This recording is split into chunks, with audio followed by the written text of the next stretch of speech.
This is a genuine pleasure to welcome Secretary Mattis to Israel. I've heard a lot about him, read a lot about him,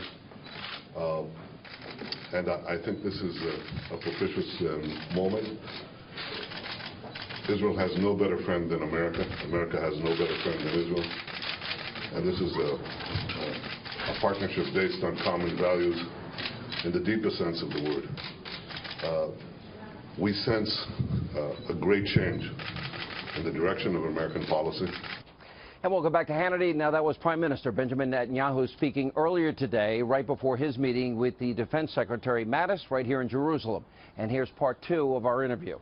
So I had an opportunity today to get on a chopper, and Israel is about the size of the state of New Jersey. Yep. It's not a very big country. Right. And you're surrounded by Lebanon and Syria and Jordan and Egypt, at times, historically, not always friendly countries. And when you look at the borders, at different points, we are literally a mile or two away from where some of your enemies are. Do you think most people understand the security concerns here? Probably not, because it's hard to imagine. You just have to compress the United States to, as you said, the size of New Jersey, and then put in a lot of militant Islamists with short-range, middle-range, long-range weapons, suicide bombers trying to cross into your territory, terror tunnels being dug into you. So obviously Israel has security challenges unlike any other country. But Israel is unlike any other country, because it's New Jersey, but it's New Jersey with F-15s and F-16s. And bigger. Well, courtesy of American help, by the way, which we appreciate. F-35s, and a very robust army, a citizen army that is willing and able to defend ourselves by ourselves. And this is the secret of our success. We've been able to, throw away all these attackers, repel all these dangers by the will of our people to defend ourselves. But in so doing, we've found partners in the region, because they're being attacked by the same militant Islamists. And they realize that Israel is not their enemy, but their crucial ally in warding off the same threats. So yes, Israel is small, but Israel is powerful. Israel is attacked, but Israel is able to defend and occasionally attack our offenders. Maybe an unintended consequence, and I remember the speech that you gave before a joint session of Congress. I know at the time President Obama was not exactly happy with it, but I thought it was one of your more powerful speeches that I had seen. But maybe an unintended consequence of this bad Iranian deal, and I concur with your conclusions about this, the nuclear-armed Iran is A squared, B squared, C squared, radical mullahs, weapons of mass destruction, threatening to wipe Israel off the map, is not a consequence the world should ever see. I'm threatening you and all your allies. Well, we're the great Satan. Right. You're the little Satan. We're the close by. We're the proximity. closer Satan. Right. We're a mini United States right here in the Middle East. Well, the only democracy in the region. The West stops here. The West stops here. So my question is this: as an unintended consequence, there seems to be maybe an alliance that a couple of decades ago wouldn't have been possible. That's right. With the Saudis, Jordanians, the Egyptians, as they fear Iranian hegemony and a nuclear-armed Iran here. There's no question that the deal with Iran, which paves the way to eventual Iranian acquisition of the critical elements of nuclear bombs, a nuclear arsenal, something we don't accept and never sign on the deal, and we won't let happen.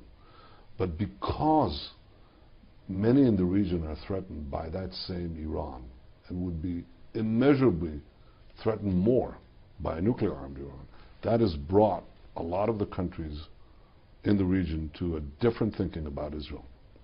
And so I think this is potent with possibilities, ultimately for peace, but certainly for our common security. And I think there's a recognition of that today in Washington by President Trump, by Secretary Mattis, with whom I just met. You met with him earlier, yeah. Yes, and by Secretary Tillerson. I talked to him as well. I think we realize that we face common challenges. And the greatest challenge is the challenge of militant Islam of both kinds. The Shiite variety led by Iran, the Sunni variety led by ISIS. Of the two, both have to be rolled back and defeated. But of the two, the greater long-term danger is from Iran. It's a country of 80 million. It's got oil. It's got other resources. It's developing submarines, developing precision-guided rockets and missiles. It's developing nuclear weapons down the line, satellites. Have that power in the hands of a militant Islamic regime, and the whole world is threatened. And therefore, a lot of in the Arab world understand it. We in Israel understand it. And I could say today that Washington understands it. That's an important change. Well, okay, you finished where I was going. So many instances, we see what's happening now with North Korea, and they're in the news, and you got Pyongyang saber rattling, and they're out there suggesting about the United States, and they're warning of a super mighty preemptive strike against the U.S. I want to do a little history lesson here, because I have a tape of then President Bill Clinton. He had given the North Koreans $4 billion with the promise they wouldn't get nuclear weapons. I'm going to play that tape. I'm going to follow that tape with a tape of Susan Rice, John Kerry, and Barack Obama saying the red line in the sand in Syria, that would prevent any further use of chemical weapons, that eliminated all of Assad's chemical weapons. And then I'll play Obama's promise that his nuclear deal with Iran, $150 billion, would prevent the Iranians from ever getting a nuclear weapon. Now, we're wrong about North Korea, and we're wrong about chemical weapons in Syria. Are we going to be wrong on Iran and what it would mean to the world? Let's play those tapes. This is a good deal for the United States. North Korea will freeze and then dismantle its nuclear program.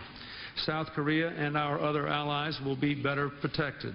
We were able to find a solution that actually removed the chemical weapons that were known from Syria in a way that the use of force would never have accomplished. Russia has been constructive in helping to remove 100% of the declared chemical weapons from Syria. People may criticize us for not having launched missiles against Assad after chemical weapons had been used, but keep in mind why we didn't. We didn't because they got rid of the chemical weapons. Today, the United States, together with our allies and partners, has reached a historic understanding with Iran, which, if fully implemented, will prevent it from obtaining a nuclear weapon. Your reaction? I want to give credit to President Obama for the things we cooperated on, a lot of things, including signing MOU, Memorandum of Understanding, for a 10-year support for Israel. But we had our disagreements too. And the most fundamental disagreement was about Iran. I think the deal paves the way for Iran to get to a bomb. And I think it also paves the way for Iran's economy to get untold billions of dollars with which they can not only fund their nuclear arsenal, but also fund their aggression, which since the deal was signed has been growing in the region. And I think it's important to recognize that. I think President Trump does. I think it's important to take action, both political action and diplomatic action and economic sanctions actions, and also to take military action as President Trump did against Iran's proxy, Syria, when it used chemical weapons. I think that is an important change.